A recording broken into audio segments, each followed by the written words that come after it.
Hi guys, সাগর স্যারের ক্লাসে তোমাদের সবাইকে ওয়েলকাম। কর্মক্ষেত্রে যাক, যেখানেই যাক, ফোন চালাক, কম্পিউটার চালাক, ইন্টারনেটের যুগ এটা, সব ক্ষেত্রে ইংলিশটা ম্যান্ডেটরি, ইংলিশটা লাগবেই। ইংরেজি ভীষণ ইম্পর্টেন্ট। এই জিনিসগুলো তাদেরকে বোঝাতে হবে যে তোমাদের এটা কিন্তু নেসেসারি ভীষণ।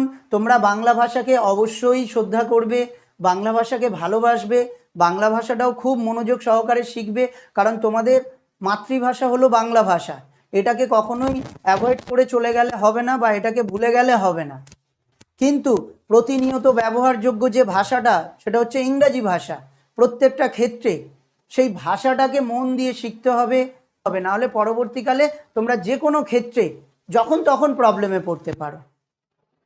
কিভাবে প্রবলেম আসবে, কিভাবে প্রবলেম ফেস করবে, হয়তো পরবর্তীকালে কর্মক্ষেত্রে হোক বা তোমার জীবন চলাকালীন হোক, যেভাবেই হোক কোথাও না কোথাও প্রবলেম ফেস করতে হবে এই ভাষাটার জন্য।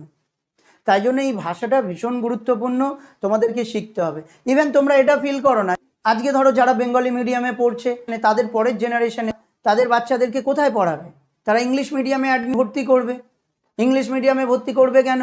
কারণ তারাও বুঝতে পারছে আস্তে আস্তে যে যত দিন যাচ্ছে তত ইংরেজির ডিমান্ড আরও বাড়ছে। দেশ জুড়ে এই একটা ভাষাতেই সব থেকে বেশি কমিউনিকেট করা হয়। তাহলে তারাও বুঝতে পারছে যত দিন যাচ্ছে ইংরেজিটা আরও বেশি গুরুত্বপূর্ণ হয়ে উঠছে। এবার যারা বেঙ্গলি মিডিয়াম স্টুডেন্ট, তারা তাদের যখন সন্তানকে অর্থাৎ বাচ্চাদেরকে যখন ইংলিশ মিডিয়ামে ভর্তি করবে, তাহলে তাদেরকেও তো কিছুটা জানা দরকার। সেই বাচ্চাটা কি পড়াশোনা করছে, কি করছে, তার কোথায় ভুল হচ্ছে, সেগুলোও ধরা দরকার। তবেই তো সে আরও বেটার হবে। কারণ একটা বাচ্চার তার পেরেন্টসই হচ্ছে তার প্রাইমারি টিচার। তাহলে প্রাথমিক শিক্ষক বা শিক্ষিকা তার মা বাবাই। তাহলে সেখান থেকেই যদি তারা সেই ভুলগুলো বা ত্রুটিগুলো যদি সংশোধন না করতে পারে, কোথায় ভুল করলো, কোথায় কোথায় ভুল লিখলো, কোথায় পড়ে ভুল বলছে, কোথায় পড়তে তার অসুবিধা হচ্ছে, এগুলো যদি তারাই না ধরে দিতে পারে, সবসময় তো টিচাররা পাশে থাকবে না। একটা প্রাইভেট টিউটর রেখে দিলে সেও তো সবসময় পাশে থাকবে না, তাকে তো সবসময় পাওয়া যাবে না। খুব বেশি হলে 1.5 ঘন্টা 2 ঘন্টা, হয়তো সকালে একজন বিকেলে একজন। কিন্তু তাতে লাভটা কি হবে তার? বাবা মায়ের মতো কি গাইড করতে পারবে? নাকি বাবা মায়ের মতো তাকে সমস্ত কিছু শেখাতে পারবে ধরে ধরে? প্রাইমারি লেভেলটা সম্পূর্ণ একটা মা বাবার দায়িত্ব থাকে একটা বাচ্চাকে গাইডেন্স করার জন্য বা পড়ানোর জন্য। তারপরে সে আপার লেভেলে গেলে সে নিজেই বুঝে যাবে, ততক্ষণে তো সে শিখে যাচ্ছে। এবারে বেঙ্গলি মিডিয়াম স্টুডেন্টগুলো যদি নিজেরাই ইংরেজি না জানে, কিছুই না জানে, সেইভাবে লিখতে জানে না, ঠিক করে পড়ে বুঝতে জানে না, বা পড়ে একটু বোঝাতে জানে না, তাহলে সে কিভাবে নেক্সট জেনারেশন বা তার ছেলে মেয়েদেরকে সেইভাবে পড়াবে?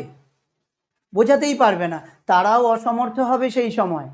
আর আমরা এখনই আমাদের বাস্তবে আমরা দেখে থাকি এরকমই হয়। অনেক মা বাবা চায় তার বাচ্চা কাচ্চারা ইংলিশ মিডিয়ামে পড়ুক, যাতে ইংরেজিটা শেখে, ইংরেজি ভাষাটা অন্তত তারা আয়ত্তে আনতে পারে, ইংরেজিতে বলতে পারে, ইংরেজিতে লিখতে পারে, যাতে তারা ইংরেজিটা অন্তত লিখতে পারুক, বলতে পারুক, এটাই তো চায়।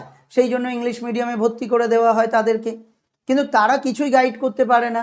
দেখা যায় দুবেলা দুটো টিচার রেখে দেওয়া হয়েছে, টিচাররা স্কুল বুক করাতে করাতেই সময় শেষ।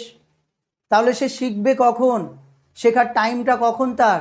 এবার তার খালি একটা অ্যাডভান্টেজ বেশি হয়ে গেল, যে সে ইংলিশ মিডিয়াম স্কুলে পড়ছে। ইংলিশ মিডিয়াম স্কুলে পড়ার একটা সুবিধা কি আছে?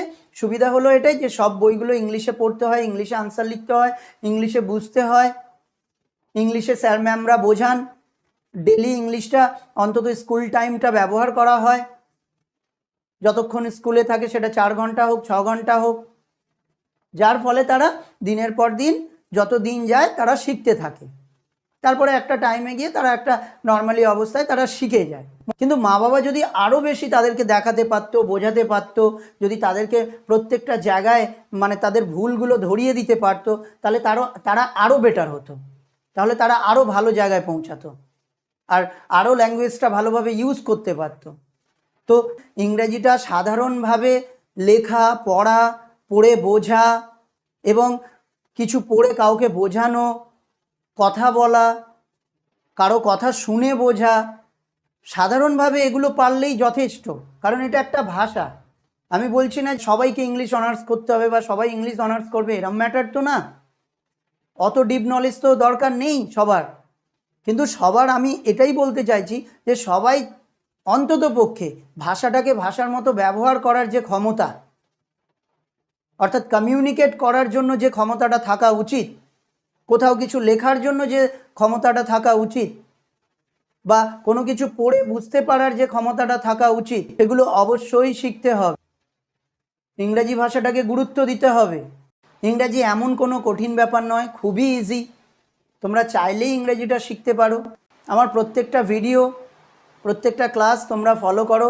আমার ভিডিও বানাতে একটু সময় লাগবে, তবে আমি 1 থেকে 2 মাসের মধ্যেই আমি তোমাদের জন্য এই 15 থেকে 20টা ভিডিও বানাবো এবং আপলোড করতে থাকবো। তোমরা প্রত্যেকটা ভিডিও খুব মনোযোগ সহকারে দেখবে বা শুনবে এবং প্র্যাকটিস করবে, তাহলেই কিন্তু তোমরা ইংরেজিটা আয়ত্তে আনতে পারবে বা শিখতে পারবে। আমি এই 15 থেকে 20টা ভিডিও 1 থেকে 2 মাসের মধ্যেই এক এক করে আপলোড করতে থাকবো। তো এই ভিডিওগুলো যখনই আমি আপলোড করব, তোমরা প্রত্যেকে খুব মনোযোগ সহকারে দেখো বা শোনো এবং প্র্যাকটিস করো, তবেই কিন্তু তোমরা কয়েকদিনের মধ্যেই খুব সহজে সাধারণভাবে ইংরেজি ভাষাটাকে আয়ত্তে আনতে পারবে বা শিখতে পারবে। অর্থাৎ সাধারণভাবে ইংরেজিতে লিখতে পারবে বা বলতে পারবে এবং কিছু পড়ে বোঝাতেও পারবে, কারোর কথা শুনে বুঝতেও পারবে। খালি আমার ভিডিওগুলো ওয়াচ করো, খুব ভালো করে শোনো এবং প্র্যাকটিস করো, তাহলেই দেখবে তোমরা কয়েকদিনের মধ্যেই ইংরেজিতে স্বাবলম্বী হয়ে যাবে। সো বাই গাইস, নেক্সট ভিডিওতে দেখা হবে।